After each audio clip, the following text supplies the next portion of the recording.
All right, everyone. So I'm excited today. I'm here with Amber Mason, who's the CEO of MarketWise, and she's got the whole team here. We got Steve Park, who's the interim CFO, and Lee Harris, who's the senior VP of FP&A, and Matt Warder from Seawolf Research is joining me. And the whole point today is to talk about MarketWise's Q2 earnings. So thanks everyone for being here. Thanks for having me here. Thank you. Yep. All right, so I know we don't have a lot of time, so I want to just kind of dive in real quick. Everyone in the industry knows it's been a tough market environment. We went from like I call it like the best of times of 2020 and 2021 to kind of the worst of times industry wide in 2022 in particular. And kind of the Q2 update looks like your strategy right now is kind of continuing on the same path without any major business changes or kind of a change in strategy, right? Is that correct?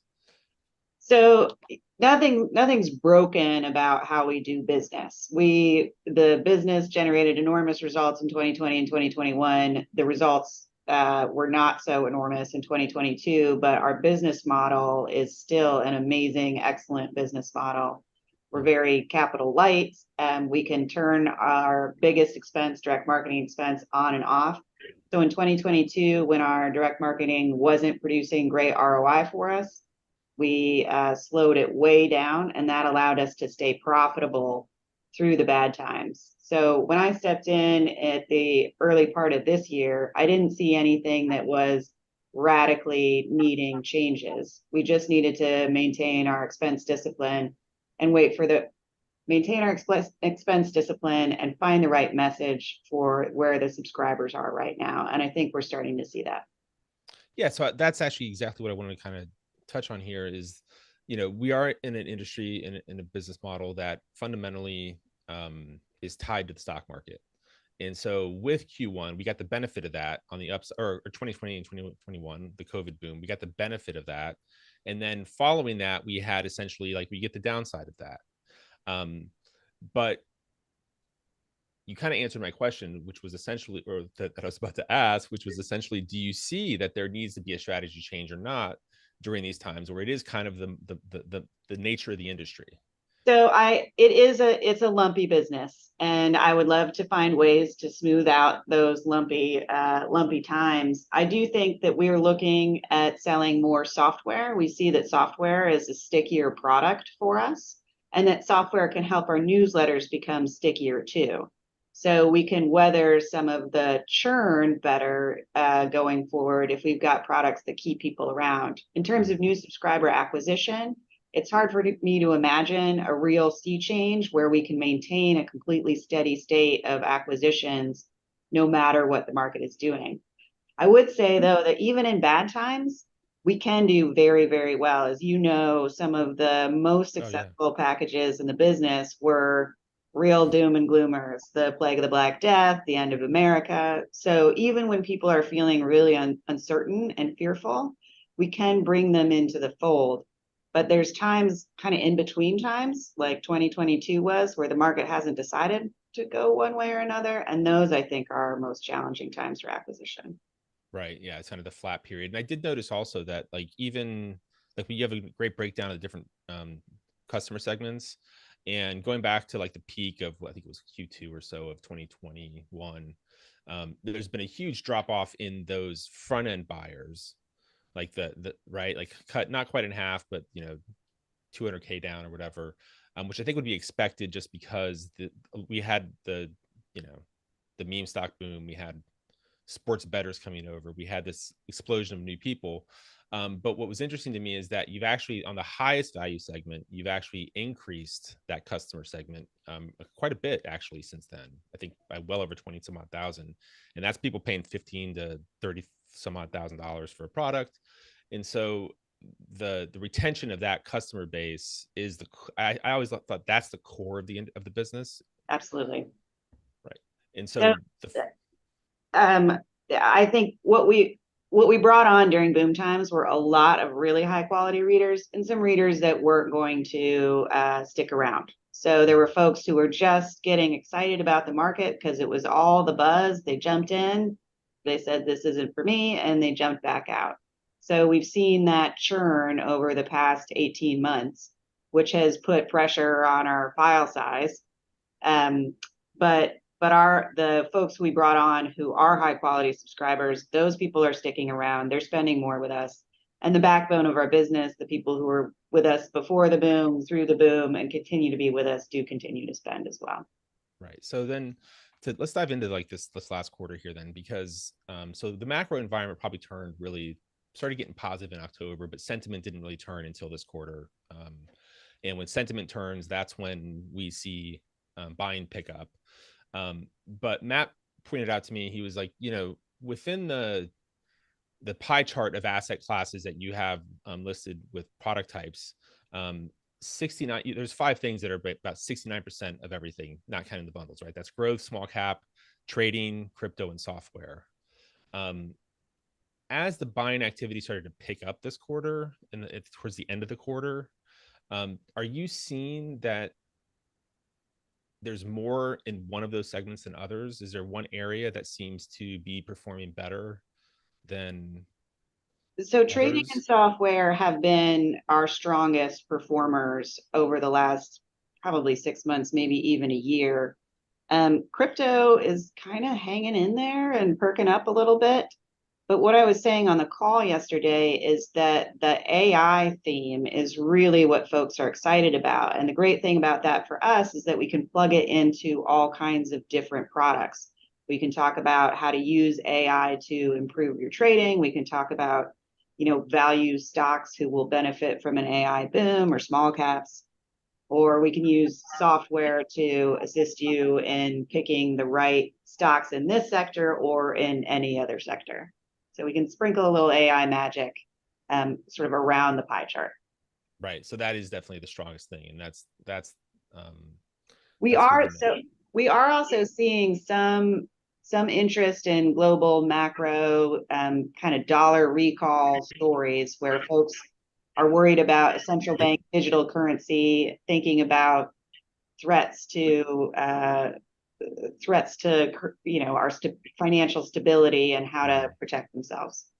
Right. Yeah, we've seen some great promos this last quarter around some of those ideas in the space, and I think that with that, like, are you seeing like some of those go to resource kind of storylines very naturally, but you don't have a huge resource product line, I know, at this point, because nobody does after the last decade.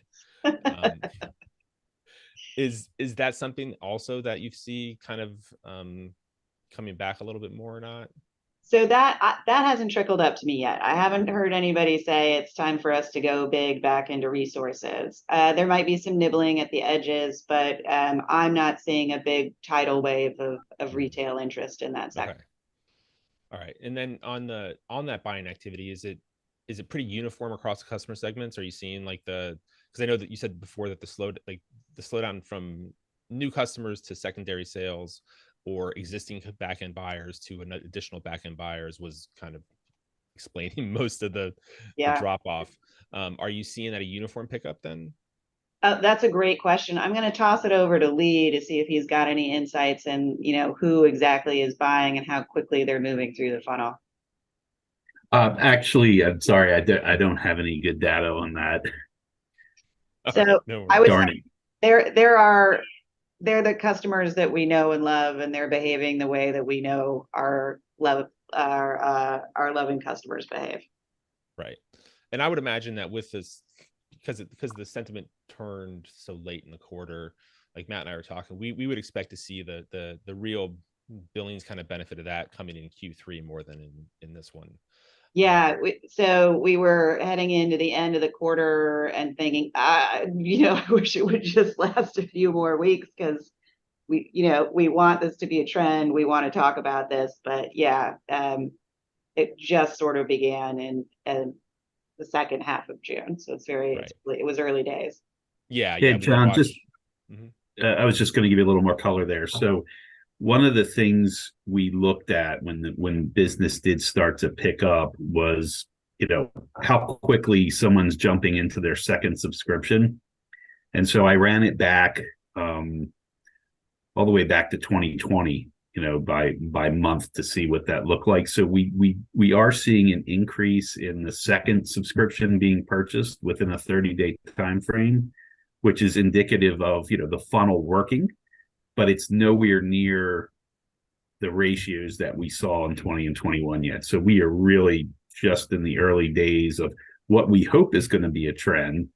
Mm-hmm. But the question we ask internally is this a trend picking up because we had a couple of great promos that hit, or is this really more of a movement?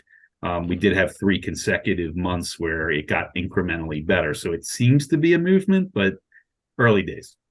Right. And one of my frustrations with the timing of when you guys went public is now I can't ask you about data from before that, because we would like to talk about that data too.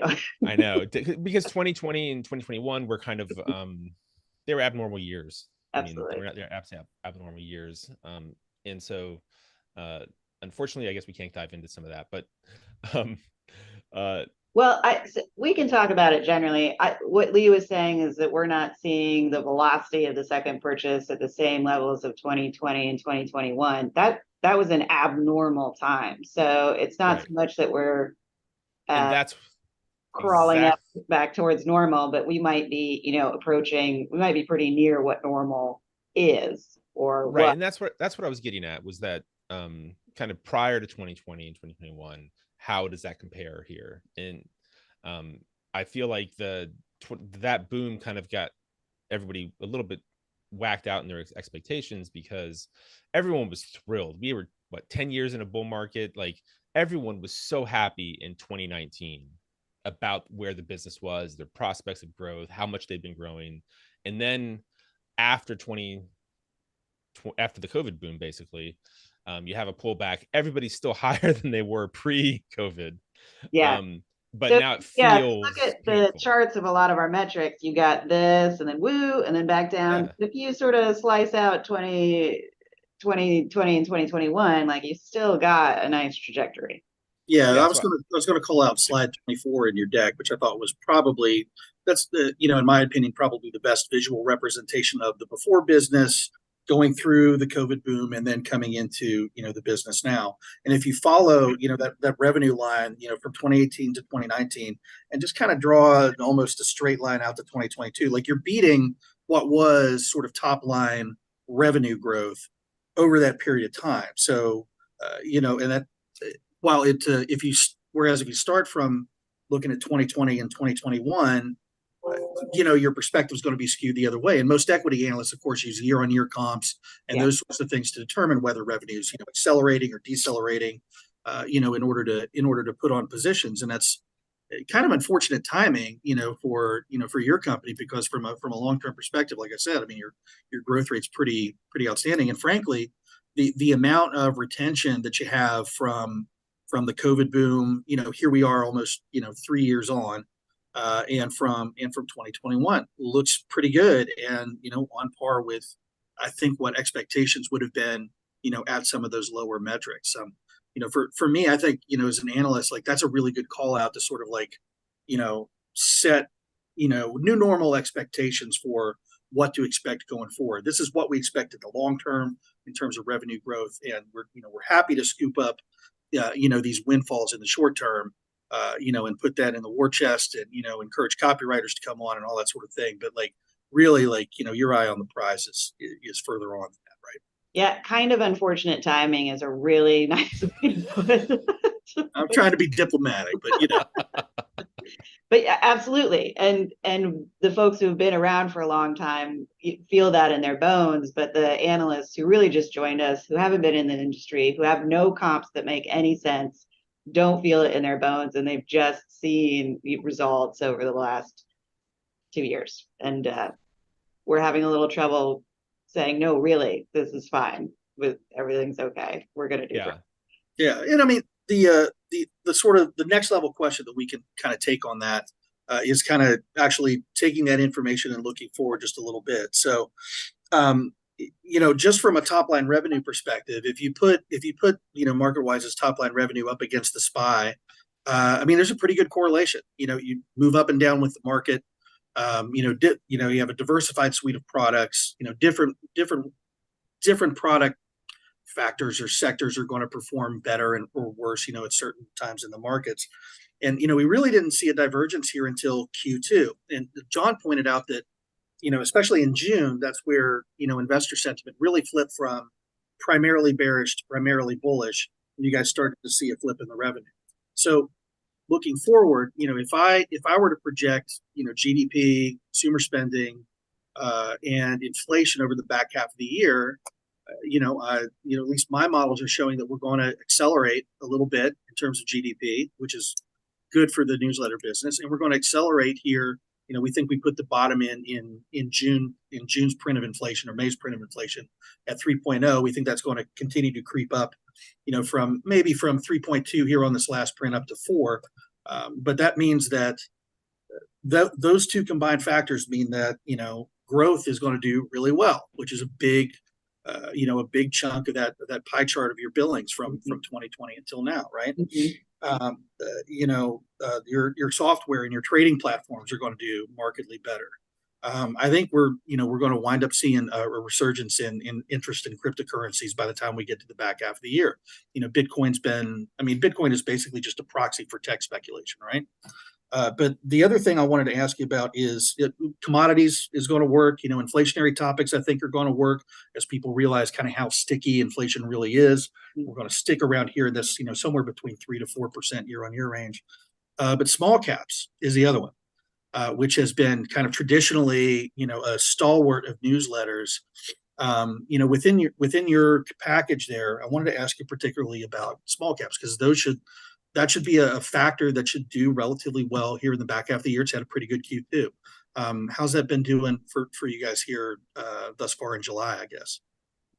So I think that the big successes that we've had on the back end recently, which is where most of our small cap content would live, that's been in trading and software. So we haven't seen, and Lee, correct me if I'm wrong, a giant small cap launch recently. I think we're in good shape for it. So we've probably slimmed down our portfolio of small cap products. We kept the ones that have a great subscriber base already, a good guru in place, and probably put them on ice while we were waiting for their time to come again. So when we start producing packages, maybe about small cap AI stocks, I would expect to see those do pretty well. Fair enough. Yeah, tech is also in that bucket, right? Tech, commodities, small cap stocks, high short interest stocks tend to do better than low short interest stocks. I know, back in 2021, like that was a big driver of traffic. Short squeezes and the Reddit trade and the meme trade. It's sort of comical to talk about in parlance, but like that really drove interest for a good 2 months. And when those things happen, we just saw it with Yellow, the trucking company that went bankrupt. Had a massive exit of folks in short positions there. We've seen a few of those here over the past few months, and I know you can always capitalize on that in editorial, but to the extent that you have any dovetails over into products that have small cap exposure, whether that's trading or other things, that's another way to sort of capture that movement without necessarily directing a product to it, if you know what I'm saying. Yeah, so we can work on that theme using our existing products if that's getting people excited again. Can I ask about the trading? Oh, sorry. That's okay, John. You go ahead. It might wait. No, just one quick question about the trading, because I noticed if I go back to the percentage of billings by asset class in the peak, trading is probably the one that has dropped the most. It went from like a 4% drop as a percentage on that pie chart of billings.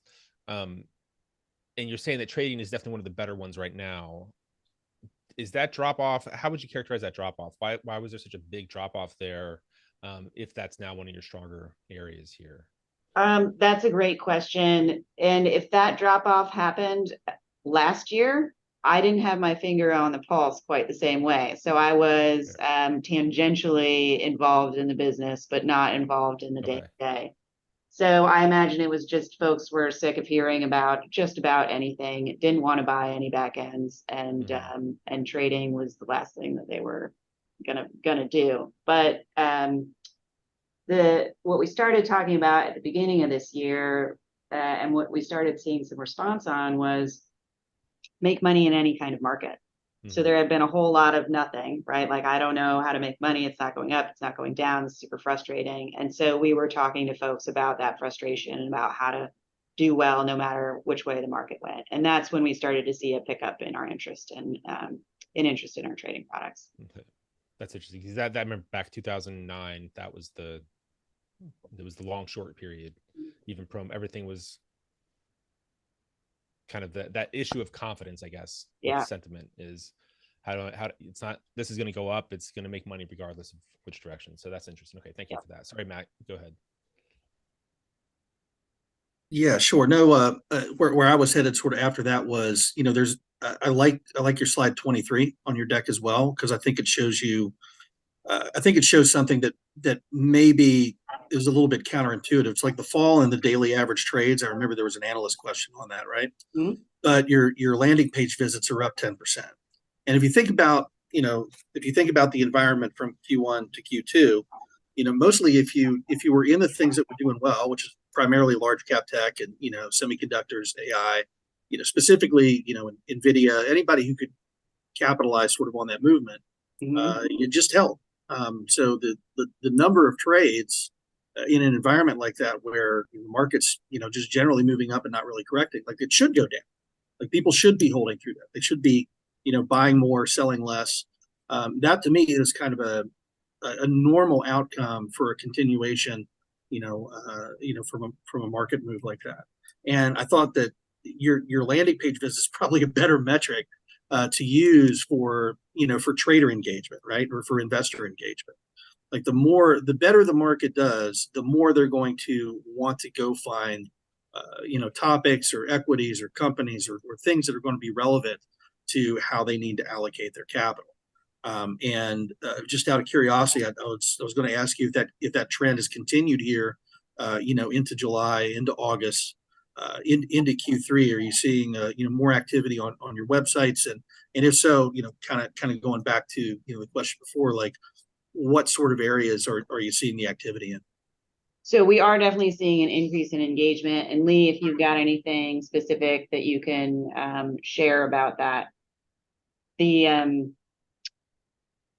The areas of interest are really on the front end. We are seeing good results on the central bank digital currency promo and an AI promo. Those are the topics that are exciting people. And our front end, visits are what really drives our landing page visits. It's those campaigns.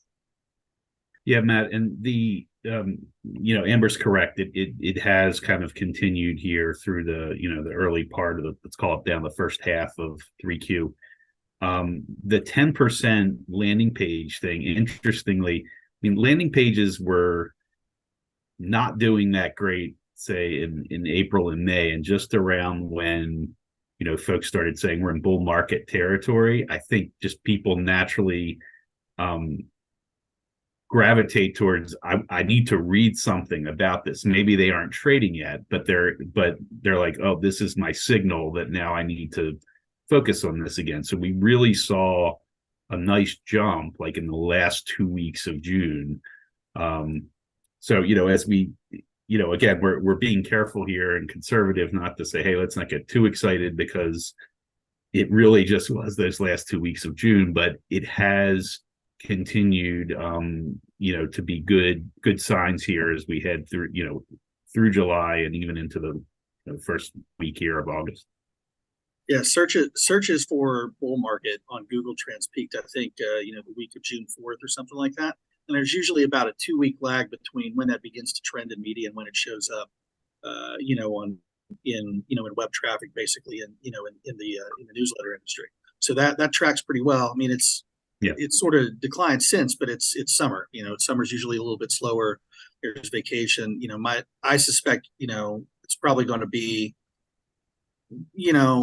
traffic's going to be pretty consistent through September, October, but back half of the year, last quarter, I think we're really going to see all of that interest sort of take off as consumer spending ramps into the holidays, which is always kind of go time for the industry as well, right? We do. So the daily average trades, the reason why we started releasing those to analysts was not because we think that's a better metric than our own landing page visits, but because they can see it whenever they want to see it, right, Lee? So it was a way for them to keep a pulse on what might be happening in our industry so that they could build their models around it. And we could answer questions about it, even if we were, in the middle of the quarter. Right. Yeah. And they do, the correlation it's not like super high, but they do they tend to trend in the same direction over time. There's always blips in quarters for various reasons. Again, Q1, the DATS spiked because of, the couple of bank failures that we had. That wasn't going to generate landing page visits for us. But, so you have those anomalies, but over time they tend to move kind of in the similar direction.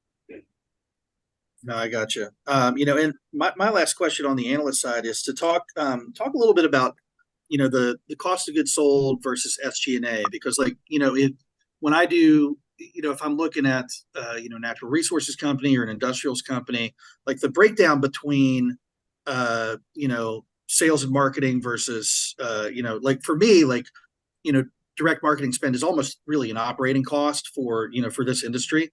But I believe you guys categorize that over in SG&A. And I think for, at least I talked to a couple other analysts that were trying to figure out how to think about that. And if you'd be so kind, like a little bit of just sort of color around, what buckets you guys are reporting in each metric would be good. And then, when you get into the back half of the year and you start to ramp up operations, where should analysts expect that, that additional media spend to go? And, will that be accompanied by, an increase in hiring and those sorts of things? Like, to balance the increase in revenue that we think is going to happen, how should we think about costs in that regard? So I'm absolutely going to toss that question over to the guys. One of the learning curves for me has been going from our internal reporting that I grew up with, that I knew as a publisher, to what we're reporting externally, wrapping my head around some of the things that don't feel quite so logical. So you're going to get a better answer over there. Yeah, there's definitely a lot going on there, right? I mean, you talked about a few things, Matt. We talked about our CAC, right? And the CAC is going to be amortized over a period of time and so forth. So there's a lot associated with that spend and how we treat the spend. But I know Lee can speak better to the specific buckets and what's in the buckets than I can. But you're certainly asking the right questions, and it's something we talked about after the call yesterday as well.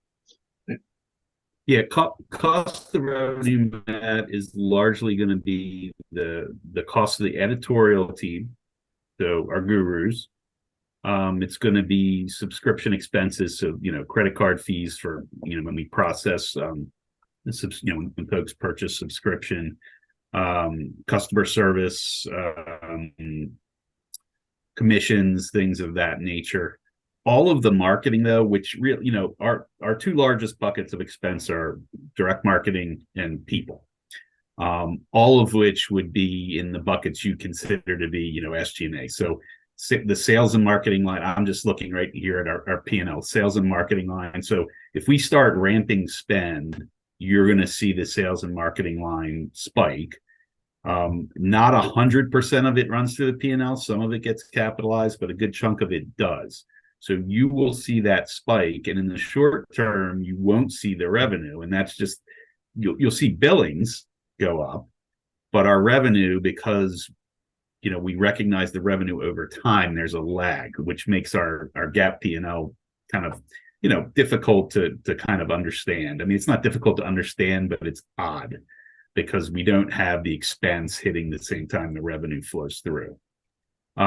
In terms of hiring, again, I don't know, Amber's probably better to answer that, but I don't anticipate that we're going to go out and start adding a bunch of costs back into our system in terms of headcount, especially in light of the fact that we just took a lot of it out. Where there are needs, obviously we're going to go fill those needs. But I think we are committed, to keeping our P&L healthy and profitable as we can. So I don't think we're going to have a big build back up again, kind of like what you saw in 2020 and 2021. And sorry to interrupt, where I would expect to add heads would be in our publishers, possibly in the editorial departments, copy, marketing. If they're starting to ramp up, they might need a few more bodies, but those bodies would all be dedicated to generating increased revenue.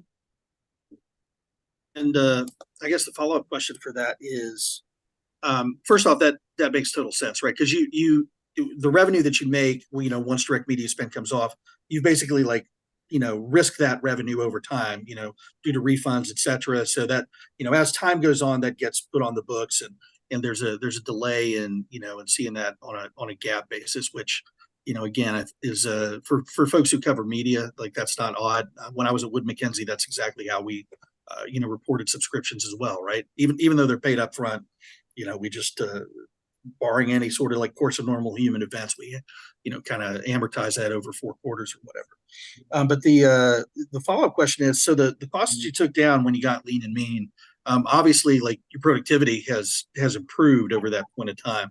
What sort of measures have the editorial teams taken, for instance, in terms of maintaining productivity and member outreach?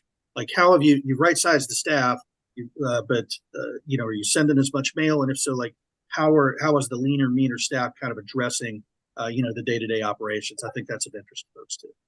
One of the things that I did when I stepped in was cut some initiatives that I didn't think were going to bear fruit at any time in the near or even medium term. So there were things that we were doing, interesting projects that might have worked out at some point, but that just weren't part of what we needed to focus on, which was the blocking and tackling and basic business. So we lost some heads and some costs around that, and had no impact basically to the productivity of the rest of the business. There has been over the bad times, we shut down underperforming publications, and so we're not, we eliminated the work that needed to go into maintaining them. And then everybody, when they're forced to, just finds ways to be more productive. One of the things I can get super nerdy about and really excited about is just some little stuff that we're doing with AI now across the business, very organic, a little bit here, a little bit there, using it in HR to help us write first drafts of job descriptions, for example, or using it in tech to do some first drafts of coding. There's just incremental productivity that you're forced to generate from the workforce that you have. And if you've got smart people in those seats, they find ways to do it. And now we've got this whole new suite of tools that can help them. It's exciting. Oh yeah, for sure. I mean, as an analyst, I can neither confirm nor deny that ChatGPT has come a part of my daily operations as well. I mean, it's one of those things where if I don't have time to read an article, I can copy and paste it and have it summarized. Those sorts of things where if I really want to, if it's something I should read, I read it. But if it's something where I just need to take a few bullet points, I can often turn text into structured data a lot faster. Using those sorts of tools. And it's somebody made the comment to me, is it going to replace editorial copy? I don't think that's really the case. I think the workforce kind of going forward is going to be editors and copywriters who use AI versus editors and copywriters who don't. Basically, it's kind of how I kind of view that. So it makes things it makes productivity, you feel more productive when you get stuff done. And I think that's also good for kind of getting out work as well. Yeah. Moving forward. Yeah, I think so. Those kinds of things, like any great tool, is going to make a great person better at their job, and everybody else will sort of be where they were before. Yeah, I mean, there are whole businesses like Narrativa that have been built around that concept, where they can take your copy and actually optimize it for different cohorts and things like that. Mm-hmm. I think there's going to be a lot of efficiency gains. Over time that that the industry is really just now kind of started to get a hold of, but segmenting lists and determining what sort of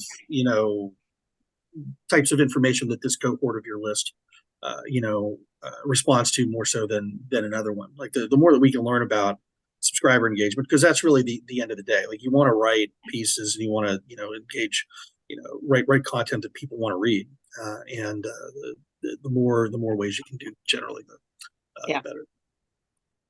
I know we're getting up on our time. I just have two quick final questions for you. One is to go back to something you mentioned about the stickiness of tools and how you're adding that. I look at that as I'm really interested in that because I do go back to the early 2000s and that the tool side of the business was much bigger than the newsletter side of the business. And that has kind of eroded over time. And because I remember Invest Tools at I think at their peak, they were doing like 90 some odd million a quarter just on their subscription tool business. And so I'm really interested in that. And are you seeing that are you using tools on the front end or as a back end is kind of my first kind of fundamental question on that. I think our strategy would be more on the front end or even on the free side. Here's something that's incredibly valuable. You can use it to make yourself a better investor no matter what you do. Come on in, we'll teach you how to use it. Oh, and we'll give you these enhancements, an increase, an extra tool inside our suite, inside our platform, and that will be sort of the back end. So we want our tools on the front end. We can upsell to more tools on the back end, but it's not something that we're reserving for higher priced. So you're integrating it across the entire kind of suite of customers. Wonderful. Yeah, absolutely. Thanks. And then that leads perfectly segue into the final question then I guess would be the one thing that's interesting to me about looking at the customer segments is how your free subscribers have never dropped. In fact, they've increased consistently to where you're substantially higher than you were during the peak. Was that a strategy change on the media side? Did you put more focus on free acquisition? Is that kind of from a rise in search, or where is that kind of coming from? Because it is a very significant difference in every other. Yeah, that's a great question. It stands out as, wait a minute, this isn't sort of following the same trajectory as everything else. In terms of our acquisition strategy, that got supercharged like everything during the boom years. We were doing really well with it in 2018, 2019, and then kapow. And the best time for us to be doing free subscriber acquisition is when we're doing a lot of paid subscriber acquisition too, because you can take your free folks and upsell them right into your front end. When our front end tailed off, we dramatically cut back our investment in free subscribers. You don't see that in the number because if they haven't unsubscribed, they stay on that list. And if you're looking for a good measure of our free subscriber engagement and the cohort that's likely to become a paid subscriber, we introduced a new metric, active free subscribers, which does have some of the same up and down results as our paid subscriber file. So the free subscribers will stay there unless they're unsubscribed. Right. But in terms of who we're talking to, who we're targeting, who we think is likely to convert, the active free subscribers is the better metric for you. Okay, wonderful. Thank you. And I can say though that we were doing a lot of free subscriber acquisition leading up into the boom and during the boom, but not all of our publishers were doing it to the same degree. It's a new discipline. It takes a different kind of approach. You have to be very cautious with it because you can get way out over your skis if you're spending too much and not seeing the ROI.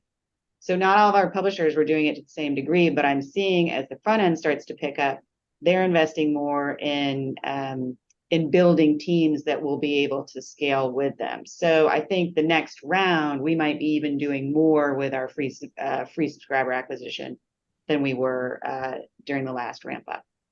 Okay, interesting. Awesome. That makes great sense. So I appreciate that. And thank you guys for your time. This has been really helpful. And I look forward to doing more of these in future quarters. So yeah, let's do it every time. I love talking to you guys because you know what I'm talking about. It's just a real treat. Well, thanks so much. Yeah. Thank you. Have a good afternoon. Bye-bye. Take care. Thanks again, guys. You bet. Bye.